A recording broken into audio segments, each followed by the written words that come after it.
Baik, selamat pagi para siswa-siswi SMA Kristen Yusuf. Kita masuk lagi dalam pertemuan yang baru, video pembelajaran yang baru dengan semangat yang baru. Bagaimana kalian akan diajak untuk sama-sama menjadi agen sebuah perubahan yang luar biasa yang bisa berdampak bagi banyak orang. Ya, bagaimana jadi agen perubahan-perubahan karena pola pikir zaman dulu dengan zaman sekarang itu berbeda. Pola pikir zaman dulu adalah seperti ini. Zaman dulu adalah ketika orang-orang gitu ya setelah lulus pasti pengen mencari sebuah pekerjaan, lowongan pekerjaan dengan membuat CV dan lamaran pekerjaan. Itu pikiran zaman dulu. Tapi kalau pikiran zaman sekarang, pikiran zaman baru adalah bagaimana dia menjadi seorang entrepreneur yang lebih membanggakan gitu ya. Nah, itu pola pemikiran baru. Jadi kalau pola pikir yang lama jadul, inginnya gaji berapa? Nah, kalau saya tanya kamu pengen gajinya berapa? 5 juta, 10 juta, 100 juta, ingin gaji berapa? Boleh. Kamu boleh berandai-andai. Ya, saya pengen gaji 100 juta. Ya, ingin gaji berapa? 100 juta. Boleh, saya kasih. Ya, ini pola pikir yang lama. Kalau kamu pengen gaji 100 juta, saya kasih. Ya, tapi saya pengennya jadi pola pikir yang baru adalah menjadi entrepreneur. Kasih gaji orang berapa? Nah, sekarang pikirnya beda ya. Pikirnya dulu, kalau dulu tuh pengen dapetnya berapa, gaji berapa, tangannya terbuka, gaji berapa. Tetapi sekarang pengen kasih gaji orang berapa. Ya, bayangkan kalau kamu pengen kasih gaji orang 100 juta, saya kasih kamu gaji 100 juta, berarti uang saya lebih banyak daripada kamu, betul nggak? Uang saya pasti lebih banyak dari 100 juta, betul, setuju? Ya, kalau kamu pengen gaji berapa, gaji 100 juta, pasti kamu cuma dapat 100 juta. Tapi kalau kamu kasih gaji orang 100 juta, berarti uang kamu lebih banyak 100 juta, lebih dari 100 juta. Setuju ya? Jadi lebih enak mana? Lebih enak kasih gaji orang dibandingkan dapat gaji ya, ingin gaji orang. Betul ya? Nah, itu pola pikir yang lama sama pola pikir yang baru, hati-hati. Nah, bagaimana kita bisa menjadi sebuah agen perubahan, ya? Yang pertama, kita sebagai anak-anak muda, gitu ya, martabat kita sekali lagi bukan ditentukan seberapa banyaknya sertifikat-sertifikat yang kamu kumpulkan. Sekali lagi, martabatmu bukan banyak ditentukan oleh banyaknya sertifikat atau bintang tanda jasa di pundak kamu tuh ya. Gitu ya. Tetapi ditentukan seberapa kuat namamu itu ada di hati orang-orang di sekitar kamu. Sekali lagi, seberapa banyak orang mengingat nama-nama kamu itu ada di hati setiap orang-orang yang ada di sana. Jadi kalau saya kasih ilustrasi gitu ya. Kalau kamu lihat kita kasih contoh pinjam gitu ya, rumah duka. Perhatikan di rumah duka. Kalau di rumah duka, pasti ada yang ruangannya VIP, ada yang mungkin ruangannya biasa-biasa aja yang kecil, betul ya? Nah, pertanyaan saya, kamu pengen ada di ruang VIP atau di ruangan kecil? Tapi sekali lagi saya bukan membahas seberapa banyaknya kamu punya uang. Ya, VIP itu karena banyak-banyak uang dia mampu bayar, sir. Saya nggak mampu, saya punya yang kecil-kecil aja. Bukan seberapa banyak yang mampu kamu membayar, ya. Tetapi seberapa banyak orang yang datang memberikan tanda hormat kepada kamu. Kalau misalkan di VIP berarti banyak orang yang mau datang sehingga tempatnya nggak muat, butuh tempat yang lebih besar dibandingkan tempat-tempat yang kecil. Paham ya? Jadi, seberapa banyak orang mengingat kamu ketika kamu sudah tidak ada di dalam dunia ini? Seberapa kuat namamu ada di hatinya orang-orang di sekitar kamu. Sampai orang-orang di luar negeri pun mereka bela-belain datang ke Indonesia, mereka mau datang memberikan tanda penghormatan terakhir kepada kamu. Itu berarti kamu menjadi sebuah agen perubahan yang luar biasa. Bukan banyaknya sertifikat atau gelar yang kamu miliki, bintang tanda jasa, tetapi seberapa banyak kuat namamu ada di hati mereka. Tanpa beliau nih, dulu saya nggak ada apa-apanya.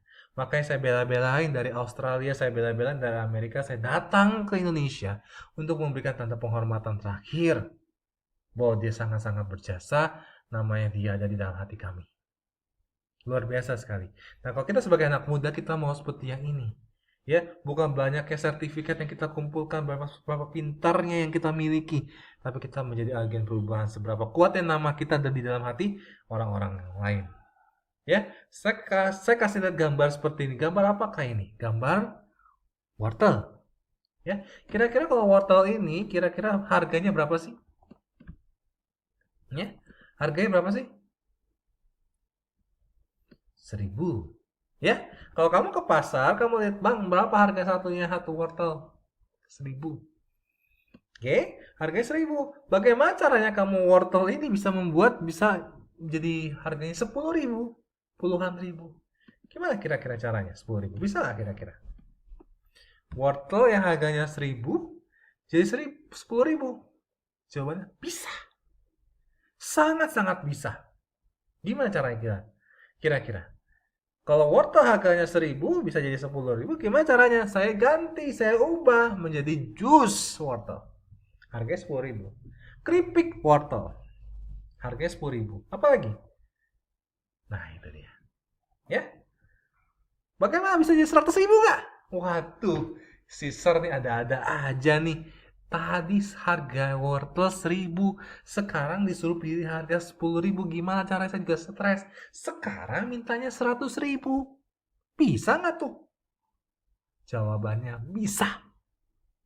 Ya, bisa. Harga wortel 100.000. Gile aja, Sir. Ada 1.000 jadi 100.000. Bisa? Bisa. Jadi apa kira-kira kalau 100.000? Nah, ini dia alat musik ya, luar biasa sekali ya, bisa sekali ya. Bagaimana cara kita bisa menghasilkan ide-ide yang kreatif? Kira-kira gimana coba? Sir, yakin sir ini harganya 100.000? Yes, ya. Jadi alat musik nanti mungkin kalau ada video saya kasih lihat ya.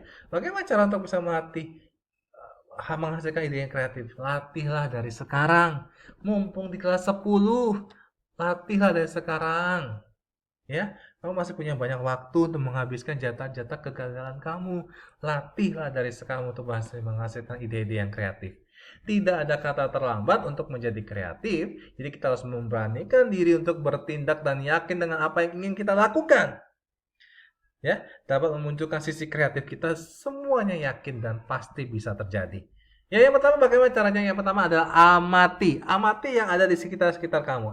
Hal-hal apa saja yang ada di sekitar kamu, kemudian kamu aplikasikan apa yang kamu pelajari di dalam entrepreneurship di situasi itu gitu ya, pada situasi yang Anda hadapi saat-saat itu. Ya, jadi kita harus buka mata, buka telinga, jangan malas kita cari informasi gitu ya. Ada hal-hal baru apa saja yang bisa kita amati.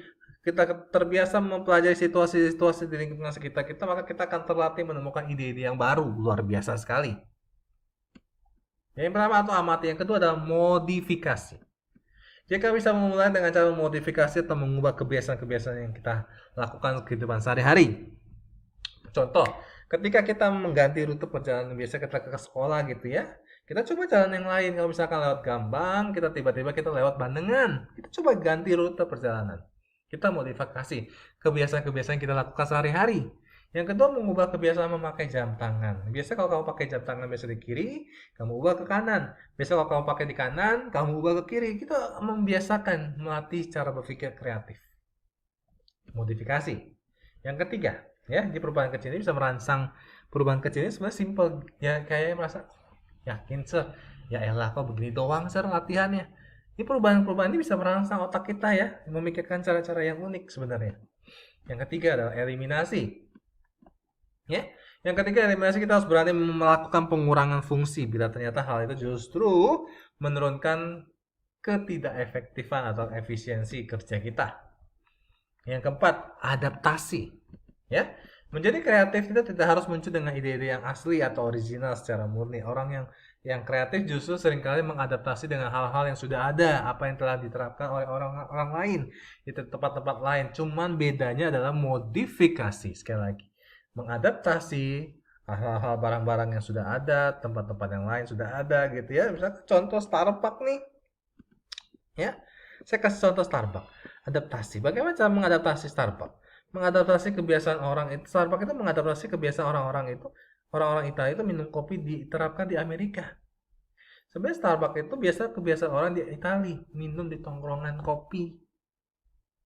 Tapi diadaptasi diterapkan di Amerika Serikat. Dibuatlah di Amerika Serikat dengan tongkrongan kopi, kebiasaan orang minum kopi. Jadi hati-hati jangan sampai terjebak di dalam keadaan menjiplak atau memplagiat copy paste. Ingat harus ada modifikasi, ya. Baik lagi kita harus ada modifikasi, jangan sampai terjebak kita dengan keadaan-keadaan seperti itu, tindakan menjiplak atau plagiat. Jadi kita harus berani berpikir terbalik dari segala sesuatu. Misalkan kita buka kunci dari tangan kiri, misalkan kita buka tangan kanan, bisa berpikir terbalik. Kalau misalnya kata-kata ini jogger gitu ya, kamu perhatikan baik-baik. Ya, jogger adalah satu-satunya tempat penjualan aksesoris yang ada di Bali. Betul ya? Dan ini sangat-sangat menarik gitu ya. Dia menggunakan setiap kata-kata gitu ya, dituangkan di dalam baju atau barang-barang yang lain, aksesoris yang lain. Dia gunakan terbalik. Biasa digunakan kalau nulis kata-kata di mana sih? Di kertas, ya kan? Nah sekarang digunakan di mana? Di baju, di apa lagi? Ya, di sendal, ya kan? Nah dia gunakan, dia berpikir dengan terbalik. Jadi apa yang paling penting dari sebuah bisnis? Apakah uang? Betul? Cepat kaya? Belum tentu ya. Jadi yang paling penting dalam sebuah bisnis adalah jangka panjangnya apa?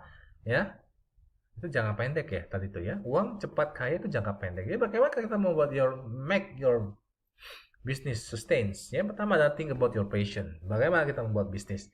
Passion kamu apa sih? Apa skill kamu? Keterampilan apa yang kamu miliki? Saya suka jago masak, saya jago makan. Oke. Okay. What's your skill? Jago makan, betul. Berarti gunakan kemampuan kamu, skill kamu itu, passion kamu, ya, untuk mulai bisnis. Saya suka foto-foto, sir. Ya, saya senang gitu melihat pemandangan-pemandangan alam, terus saya potret pakai handphone. Itu udah menjadi kepuasan saya, sir. Itu berarti passion kamu, skill kamu itu ya. Yang pertama, yang kedua adalah tentukan visi dan misi bisnis kamu. Visi adalah serangkaian kata-kata yang untuk menunjukkan impian, ya, cita-cita, nilai inti dari sebuah perusahaan. Sekali lagi, visi itu adalah rangkaian kata-kata yang menunjukkan impian, cita-cita, inti dari sebuah perusahaan. Dipikirkan pikiran-pikiran yang ada di benak para pendiri itu apa sih? Kamu pengen mau mendirikan perusahaan, pengen visinya seperti apa? Pikiran tersebut itu ada menjadi gambaran tentang masa depan yang ingin kamu capai. Kamu pengen bikin apa sih? Saya 5 tahun lagi, sir, saya pengen buka sebuah mini shop, ya, mini shop, barbershop. Tapi bukan manusia yang saya gunting rambut, bukan hewan. Ya, apa? Saya mau menggunting rambut boneka. Kok boneka, sir? Ya, boneka-boneka zaman dulu misalkan kan sering dipakai tuh kan udah bertahun-tahun gitu ya. Saya bisa mempercantik kembali gitu ya, karena pasti kalau udah boneka ada 10 tahun pasti dipeluk-peluk gitu kan sama cewek-cewek atau sama anak-anak perempuan kan suka tidur ya sama boneka, tapi bertahun-tahun disimpan gitu. Bagaimana saya bisa merimak apa namanya ya, merenew gitu ya, boneka itu baru, tidak berdebu gitu ya. Nah itu saya menjadi barbershop doll. Itu bisa, pikiran-pikiran saya mau menjadi seperti itu, Sir. Contoh visi ya, kalimat visi. Ya, serangkaian kata-kata, visi impian. Contohnya world class knowledge institution ya. Itu sebuah visi yang dimiliki oleh Binus University, world class knowledge institution. Nah, yang misi apa? Tahapan-tahapan apa yang bisa kita lakukan untuk mencapai visi tersebut? Visi kamu tadi misalnya 5 tahun ke depan kamu pengen seperti apa? Menjadi world class tadi ya. World class berarti ada kelas dunia, institution ya. Berarti kelas dunia, kampus kelas dunia. Bagaimana cara mencapai visi tersebut? Misinya adalah yang pertama ada 5 ya. Jadi misi terdiri dari angka-angka 1 2 3 4 5 gitu ya. Yang pertama adalah misalkan providing a learning experience that encourage and reward innovation. Number 2, creating high impact applied knowledge. Ya. Nah, yang ketiga, persuading ya, a positive contribution to the quality of life. Nah, yang keempat adalah contributing to understanding leadership. Nah, yang kelima, leading corporate entrepreneurship. Nah, itu ya contoh-contoh misi ya yang dimiliki supaya world class ya. World class apa nih? Knowledge institution.